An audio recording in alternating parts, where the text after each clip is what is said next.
अत्यंत तगड्या लढतीतून इथपर्यंत आलेत. फलंदाजीमध्ये दाखल झालेत लल्लन पाटील. स्ट्राईकवरती नॉन स्ट्राईक होतो तो अंमल वाडकर आणि गोलंदाजी मार्कवरती बोरगावचा सुपुत्र आणि समस्त निपाणीकरांच्या गळ्यातील ताईत म्हणलेला आणि बेळगावच्या या पंचक्रोशीमध्ये जो KSPLचा सीझन आपण पाहिलाय, या सीझनमध्ये ज्या खेळाडूंना आपलं नाव लौकिक केलंय तो राहुल कुडचे. नक्कीच मागील 2 सामन्यात गोलंदाजी थोडीशी खराब झाली आहे. 16 धावा प्रत्येक षटकातून इतर तो त्याच्या विरोधात बनवले गेलेत. पाहणं गरजेचं असणारे राहुल कुडचे कशामध्ये गोलंदाजी करतो. राहुल कुडचे षटकातला पहिला चेंडू सुरेख चेंडू आहे. लल्लन याच्यासाठी हा चेंडू म्हणजेच एक मोठा प्रश्न होता आणि हा चेंडू खेळताना इथं मात्र निर्धाव गेलाय. नेटचं काही कळलेलं नाही आहे. चेंडू खेळण्याचा प्रयत्न केला गेला लल्लनच्या माध्यमातून, मात्र चेंडू निर्धाव आलाय. राहुल कुडचे दुसरा चेंडू, पुन्हा एक चांगला चेंडू आहे मात्र तितकाच सुरेख खेळून काढलाय आणि इथं मात्र हो काय घडलंय. एकेरी धावेवरती रिस्क फार होती आणि त्या सोबतीनं कदाचित अमोल वाडकर थोडासा इंजर्ड ही झाला की काय, कारण या खेळावरती नजर असणार आहेत. रेंदाळ संघाला पुढचा प्रवास करायचा असेल तर अमोल मैदानावरती या 24 चेंडू पर्यंत असणं गरजेचं असणार आहे.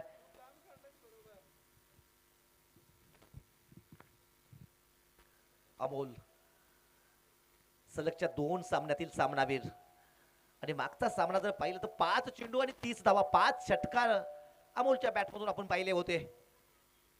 आता मात्र एकास एक लढत, काट्यास काटा भिडणं म्हणजे एक मोठी लढत पाहायला भेटते.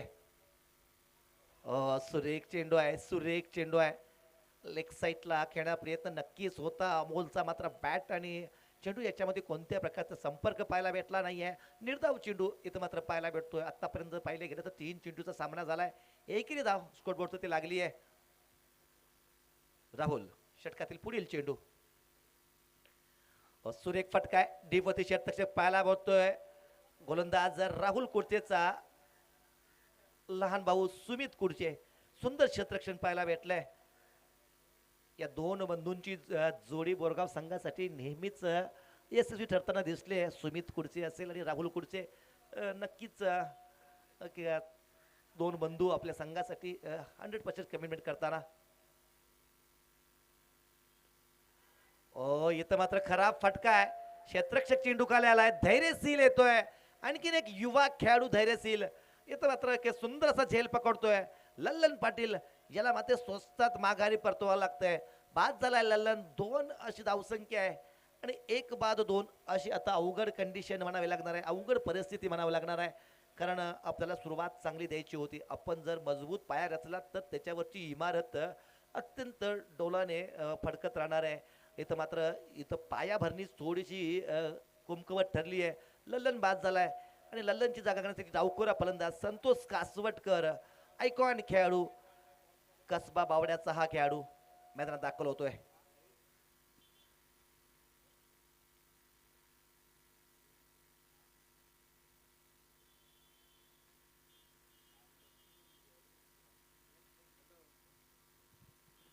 बॅटिंग वरती येतोय डावखुरा फलंदाज संतोष कासवटकर. कोल्हापुरातील कसबा बावडा परिसरातला हा खेळाडू. अनेकदा या खेळाडूनं आपल्या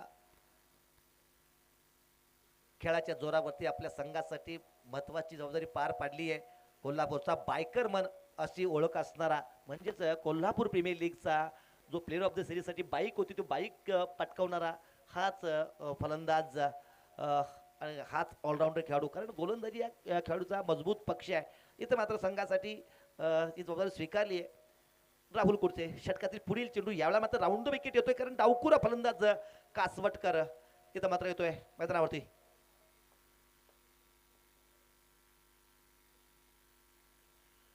रिव्हरचा फटका खेळण्याचा प्रयत्न केला गेलाय कासवटकर यांच्या माध्यमातून, मात्र इथं षटक संपलंय. पहिल्या षटकाच्या समाप्ती अखेर धावसंख्या आहे 1 बाद 2 अशी अवस्था आहे. म्हणजेच राहुल कुडचेनं मागच्या 2 सामन्यामध्ये 16 धावा खाल्या होत्या. इथं मात्र कमबॅक करतोय राहुल. मात्र मागच्या 2 सामन्यातून पंकज यांनी चांगली गोलंदाजी केली होती. आता पंकजकडे लक्ष असणं गरजेचं आहे कारण राहुलनं सुरुवात चांगली केली आहे. आता मात्र पंकजला सुद्धा आपला लाईन आणि लेंथवरती थोडंसं यावं लागणार आहे, कारण अमोल वाडकर हा खेळाडू अजूनही मैदानामध्ये आहे. पुढील जर 18 चेंडू पैकी जर अमोल वाडकर 12-13 चेंडू जरी खेळला तर मोठी धावसंख्या इथं मात्र उभारली जाईल, यात काही वावगं नसणार आहे. कारण हा खेळाडू म्हणजेच पॉवर हिटर फलंदाज आहे आणि तितकाच टायमिंगचा सुद्धा धनी आहे. कारण मागच्या 2 सामन्यात प्लेअर ऑफ द मॅचचा किताब घेतला या खेळाडूनं. आणि आता मात्र पाहणं गरजेचं असणार आहे. लेफ्ट हँडेड गोलंदाजी मार्कवरती येतोय, डावखुरा गोलंदाज येतोय पंकज. मागच्या सामन्यातील अत्यंत अप्रतिम षटक पाहायला भेटलं होतं. एकाच षटकातून 2 फलंदाजांना बाद केलं होतं पंकज. सुरेख फटका आहे, सुंदर ड्राईव्ह आहे, खराब क्षेत्रक्षण पाहायला भेटलं. धैर्यशील येतोय चेंडूवरती, चेंडू रोखण्यामध्ये अपयश आले धैर्यशीलला. चेंडू जातोय सीमा रेषा पार. इथं भेटलाय चौकार. चौकारानं धावसंख्या वाढते, धावसंख्या वाढून पोहोचस्थिती 6 अशी होते. अमोल वाडकर या खेळावरती नजर आपल्याला असणं गरजेचं आहे. संघाला जर सेमीफायनलचं तिकीट मिळवून द्यायचं असेल तर अमोल वाडकर याला मात्र सातत्यानं चित्रामध्ये राहावं लागणार आहे, सातत्यानं पिक्चरमध्ये राहावं लागणार आहे. पाहणं गरजेचं असणार आहे कशा पद्धतीची कामगिरी केली जाते अमोल वाडकर यांच्या माध्यमातून. गोलंदाजी मार्कमध्ये पुन्हा एकदा सज्ज होतोय डावखुरा गोलंदाज. या षटकातील दुसरा चेंडू घेऊन सज्ज होतोय पंकज. क्षेत्ररक्षण या माध्यमातून बदलला जात आहे. क्षेत्ररक्षण नाही, क्षेत्ररक्षक बदलले जात आहेत. अमोल निळुगडे आता दिसतोय तो आपल्याला मिड ऑफच्या क्षेत्रामध्ये.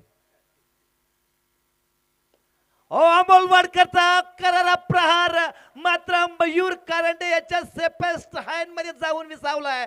अमोल वाडकर याला पुढचे 10-12 चेंडू खेळावे अशी अपेक्षा होती, मात्र इथं मात्र अमोल वाडकरचा खेळ खलास झालाय. दुसरा धक्का लागलाय 6 धावसंख्येवरती, दुसरा झटका लागलाय. आणखीन एका फलंदाजाला मैदानातून माघारी परतवले लागले मयूर कारंडे.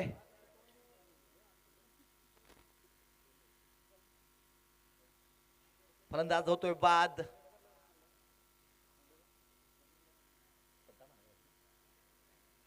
बॅट्समॅन सद्दाम का सद्दाम मुलानी नवीन फलंदाज दाखल होतोय.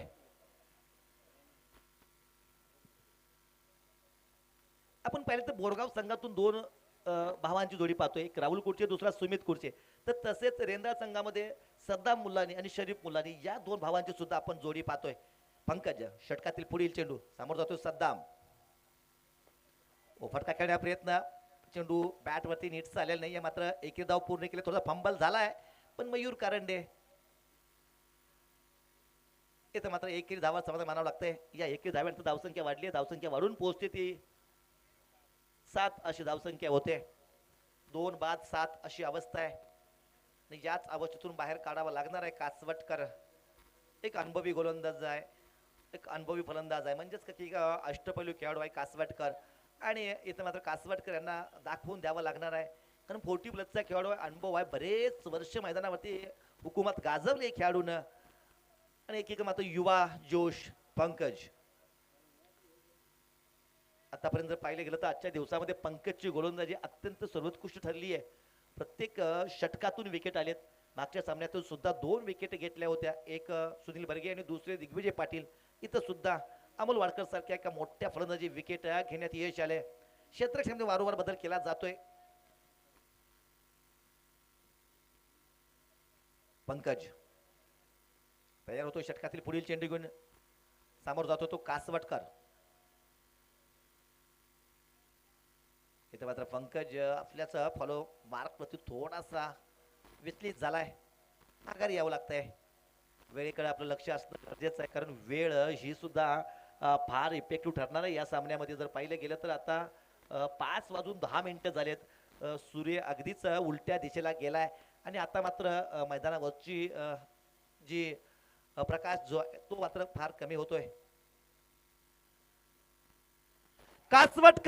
कासवटकरच्या बॅट मधून चेंडूला इथं मात्र हवाई सफर पाठवलंय. चेंडू गेलाय सीमारेषा पार 6 धावांसाठी. षटकारानं धावसंख्या मात्र आता दुहेरी अंकामध्ये जाते. षटकारानं थोडस प्रेशर रिलीफ सुद्धा होतंय, कारण 2 फलंदाज बाद झाले होते, त्यातील एक फलंदाज अमोल सारखा मोठा तगडा फलंदाज होता. इथं मात्र षटकारानं थोडासा विश्वास निर्माण केलाय कासवटकरसाठी आणि धावसंख्या वाढली आहे. धावसंख्या वाढून पोहोचते ती 13. अरे रेंदाळ विरुद्ध अक्षय पाटील फ्रँचायझी बोरगाव. ही दोन संघ इथं मात्र लढताना आपण पाहतोय. पहिल्या षटकातून राहुल कुर्चेनं फक्त 2 धावा खर्ची केल्या होत्या. पंकज षटकातील पुढील चेंडू सज्ज झालाय कासवटकर साठी. फुलटॉस चेंडू, आणखीन एक मोठा फटका आलाय. चेंडूला बॅक टू बॅक पाठवलंय सीमारेषा पार. हे षटकार आलाय. षटकारानं धावसंख्या वाढली, धावसंख्या वाढून पोहोचते ते 18 होते. संतोष कासवटकर इथं मात्र इंडिकेट करतोय 19 अशी धावसंख्या होते. संतोष कासवटकर आता इथं मात्र दाखवतो की 40 ही पार केली आहे. मात्र लढण्याचा जज्बा अजूनही माझ्यामध्ये आहे, अजूनही माझ्यामध्ये ताकद आहे. अजूनही मला ॲज अ आयकॉन का बोलवलं जाते तर यासाठी नक्कीच संकटात आहे. पण या वेळा मात्र मी आत्मविश्वासानं लढणार आहे. कारण लढणाऱ्यालाच इथं मात्र लोक नमस्कार करत असतात. आणि याच लढाऊ वृत्तीला संतोष कासवटकरच्या माझाही लाख लाख सलाम आहे. कारण वयाच्या 40-42 नंतर मैदानामध्ये उभं राहायचं, दिवसभर उन्हामध्ये खेळायचं आणि तोही शेवटच्या सामन्यापर्यंत तो स्टॅमिना टिकवून ठेवायचा इतकं सोपं नसतंय. कासवटकर इथं मात्र सुंदररित्या फलंदाजी करताना दिसतोय. पायचा संकटातून आपल्या संघाला उभारी देईल का? पंकज षटकातील पुढील चेंडू घेऊन सज्ज झालाय. सामोर जातोय तो कासवटकर. आणखीन एक सुरेख फटका आहे. चेंडू गेला डीप वरती, क्षेत्रक्षण पाहायला भेटतो. धैर्यशील खराब क्षेत्रक्षण, चेंडू गेलाय सीमा रेषा पार. आला इथं चौकार. पाहिलं गेलं तर मागच्या 2 षटकातून सामन्यामध्ये आपण पाहिलं होतं राहुल कुर्चे खराब गोलंदाजी करत होता, पंकज वापसी करत होता. राहुल कुर्चेने सुंदर गोलंदाजी केली. इथं मात्र पंकज खराब गोलंदाजी करतोय. म्हणजेच ज्या गावच्या बोरी त्याच गावच्या बाबळी अशी एक म्हण आहे. आणि त्याच म्हणीच्या प्रत्यय मात्र इथं आलाय आणि इथं उत्तर दिलंय कासवटकर यांच्या माध्यमातून. चौकार आलाय. चौकारानं धावसंख्या वाढली आहे, धावसंख्या वाढते, धावसंख्या वाढून पोहोचली आहे 23 अशी झाली आहे. चला बॅड लाईटचा विषय होणार आहे. बोरगाव संघ आपल्याला विनंती आहे की आपल्याला नंतर फलंदाजी करायची आहे.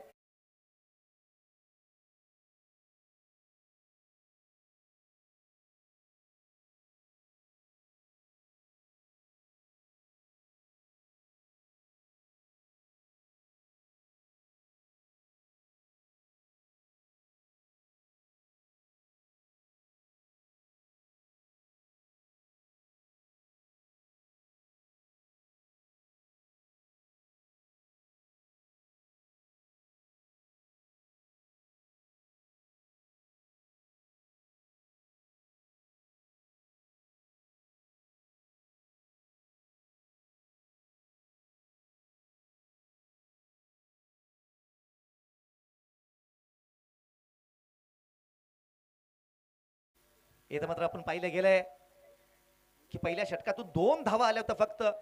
आणि या पंकजच्या षटकातून मात्र धावा इथं आले. धैर्यशील येतोय गोलंदाजी मार्कवरती. एक युवा गोलंदाज आहे आणि चोख कामगिरी केली आहे मागच्या सामन्यात. इथं मात्र आता सद्दाम मुल्लानी आणि कासवटकर या 2 फलंदाजांच्या वरती नक्की जबाबदारी असणार. सद्दामची जबाबदारी असणार आहे की कासवटकरला जास्तीत जास्त चेंडू स्ट्राईक वरती आणणं आणि त्याला जास्त चेंडू खेळू देणं ही गरज असणार आहे सद्दाम आणि संघाची सुद्धा. अरे सरेंदार संघ इथं मात्र एक चांगल्या मजबूत स्थितीत नेतोय आपल्या संघाला. पहिल्या षटकात 2 धावा होत्या, या षटकातून 21 धावा खर्च केलेत.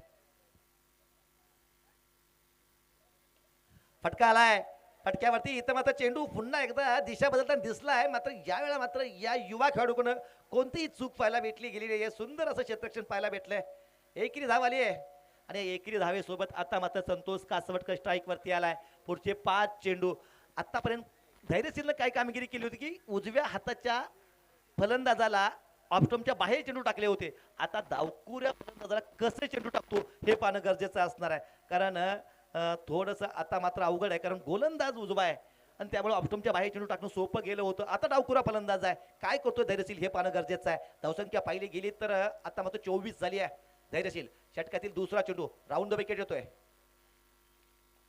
हो फटका खेळायचा प्रयत्न मात्र बॅटवरती नीटचा चेंडू आला नाही. इथं मात्र एकेरी धाव प्राप्त केली आहे. दुहेरी धावचा प्रयत्न असेल का? कारण सद्दाम जर पाहिला गेलं तर फारच दूर निघून आला होता. एकेरी धाव आली आहे. एकेरी धावेसोबत धावसंख्या वाढते, धावसंख्या वाढून पोहोचली ती 25 अशी झाली आहे. पहिल्या षटकातून 2 धावा आल्या होत्या, दुसऱ्या षटकातून 21 धावा आल्या होत्या. या षटकातील 2 चेंडूवरती 2 धावा आतापर्यंत खर्ची केलेत धैर्यशील याने. 25 धैर्यशील.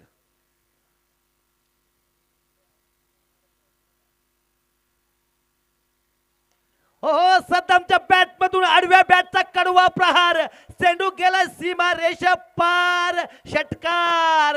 षटकारानं धावसंख्या वाढली आहे, धावसंख्या वाढून पोहोचते ते 31 होते. सद्दाम मुल्लानी याच्या बॅट मधून आलाय एक झणझणीत खणखणीत असा षटकार.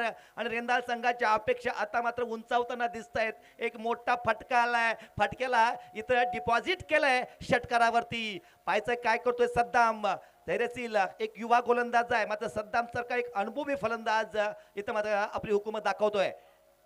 स्लोवर चेंडू खेळण्याचा प्रयत्न केलाय, निर्धाव चेंडू आलाय. गती परिवर्तन आणि गती परिवर्तन इथं मात्र नक्कीच यशस्वी झालाय. धैर्यशील चेंडू निर्धाव फेकण्यामध्ये यश आलंय.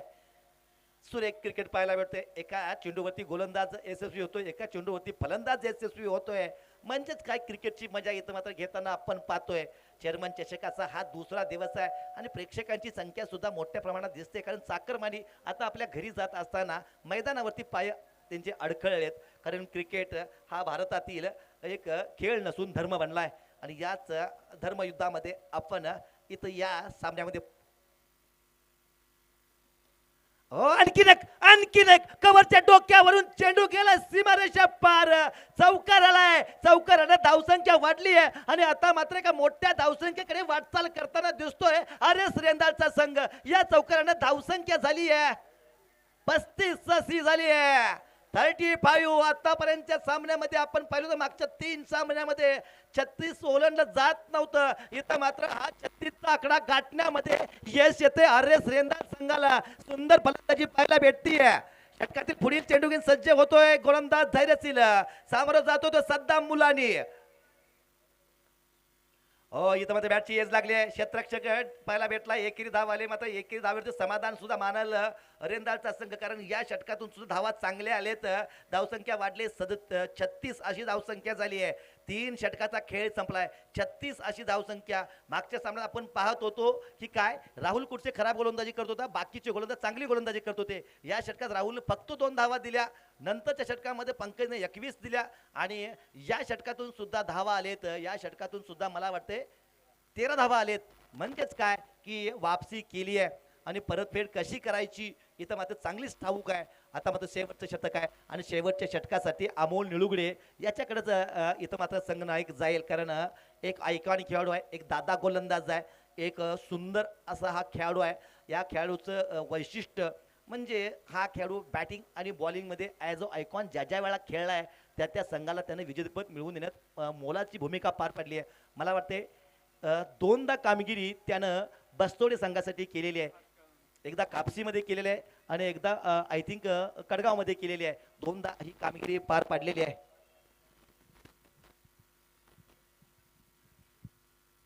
तर जास्त वेळ खर्च करायचा नाही. पंचांना सुद्धा विनंती आहे की आपण थोडासा खेळ कसा जलद गतीने पुढे सरकेल हे पाहणं गरजेचं आहे. अत्यंत चुरशीचा सामना पाहायला भेटतो. 3 षटकाचा खेळ संपला. 36 धावा बोर्डावरती लागलेत. सेमीफायनलचं तिकीट दुसरं कुणाकडे जाणार हे पाहणं गरजेचं असणार आहे. कालच्या सामन्यामध्ये आपण पाहिलंय SP स्पोर्ट्स मरबचा संघ सेमीमध्ये क्वालिफाय झालाय. इथं मात्र आता पाहणं गरजेचं आहे सेमीचं तिकीट कुणाला जातंय, सेमीफायनलचं तिकीट कोणाच्या नावे लिहिलं जातंय. आर.एस. रेंदाळ की अक्षय पाटील फ्रँचायझी बोरगाव, कोणत्या संघाकडे सेमीफायनलचं तिकीट जाणार आहे. दुसरं तिकीट आहे. दुसऱ्या तिकीटसाठी दावेदारी या 2 संघांनी दाखवली. आज दिवसभरच्या खेळामध्ये दोन्ही संघांनी अत्यंत सुंदर खेळ केलाय. मात्र या अत्यंत महत्वाच्या सामन्यामध्ये अमोल निळुगडे शेवटचे षटक round wicket over the wicket आलाय. फटका खेळलाय सद्दाम मुलानी. मोठा फटका प्रयत्न झेलबाद होतोय. पुन्हा एकदा एक सुंदर झेल पकडला जातोय धैर्यशील यांच्या माध्यमातून. ओव्हर द विकेट मारा केला गेला होता. पहिल्या चेंडूवरती मोठा फटका खेळण्या प्रयत्न झालाय आणि इथं मात्र काऊ कॉर्नरवरती झेल प्राप्त झालाय तो धैर्यशीलच्या हातामध्ये. बाद झालाय सद्दाम मुलानी आणि सद्दामची जागा घेण्यासाठी नवीन फलंदाज त्याचाच भाऊ येतोय शरीफ मुल्लानी. या 2 भावांची जोडी पाहायचंय आपल्या संघाला तिकीट पक्क करून देईल का सेमीफायनलचं. दुसऱ्या संघाकडे पाहिलं तर त्या संघातील 2 भावांची जोडी आहे. एक आहे तो राहुल कुडचे, तो दुसरा आहे तो सुमित कुडचे. म्हणजेच इथं आपण 2 बंधू एकत्र खेळताना पाहतोय. असेच बरेचशाच घटना आपण पाहतोय. एकीकडे बाप लेकाची जोडी सुद्धा आपण मैदानामध्ये पाहतोय. बस्तवडे संघाकडून राजदीप आणि राजदीपचे वडील संतोष पाटील सर हे एका संघातून खेळताना दिसत आहेत. एकेकाळी म्हणजे आम्ही ज्यावेळी लहान होतो त्यावेळी बाप सांगायचा की खेळू नकोस, खेळण्यात करिअर नसतं. आज बाप मुलाला प्रोत्साहन देतो की खेळ, कारण क्रिकेटमध्ये करिअर आता मात्र होताना दिसतंय. इथं मात्र षटकातील पुढील चेंडू. ओ इथं मात्र दांडी दांडी दांडी दांडी गुल. इथं मात्र ठरलाय गोलंदाज सक्सेसफुल. शरीफ मुलानी आये, शरीफ मुलानी गए. सद्दामच्या पावलावरती पावल टाकत आता शरीफला सुद्धा परतीचा प्रवास करावा लागतोय. खेळ चुकतो कुठं तर सद्दामनं मोठा फटका मारण्याऐवजी एखादी सिंगल घेतली असती. कासवटकर सारखा डावखुरा गोलंदाज फलंदाज होता आणि डावखुऱ्या फलंदाजाला डावखुरा गोलंदाज म्हणजेच चेंडू ज्या पद्धतीनं शरीरावरती आला असता लेग साईडला मोठे फटके. आणि आतापर्यंत कासवटकर चांगल्या लयामध्ये दिसलाय, टचमध्ये दिसलाय, पण खेळ इथं मात्र आता बदललाय, कारण 2 चेंडूवरती 2 विकेट आलेत. पुन्हा एकदा अमोल निळगुडे हॅट्रिक वरती आलाय. असंच अमोल निळगुडेला संकटमोचक म्हटलं जात नाही. अमोलला संकटमोचक का म्हटलं जातं? ज्या ज्या वेळा संघ संकटात असेल त्या संकटातून सावरणे आणि संघाला उभार देण्याचं काम अमोल करत असतो. बॅटिंगसाठी नवीन फलंदाज आला तो नागेश पाटील. आणखीन एक रेंदा संघाचा कणा म्हणावा लागेल. हा खेळाडू अत्यंत सुंदर खेळाडू आहे, नागेश पाटील होतोय. काय केलं जाते हे फार गरजेचं असणार आहे, कारण आता जर 4 चेंडू बाकी आहेत, धावसंख्या नक्कीच 36 झालेली आहे. पुढचे 4 चेंडू फार महत्वाचे असणार आहेत. अमोल निळगुडे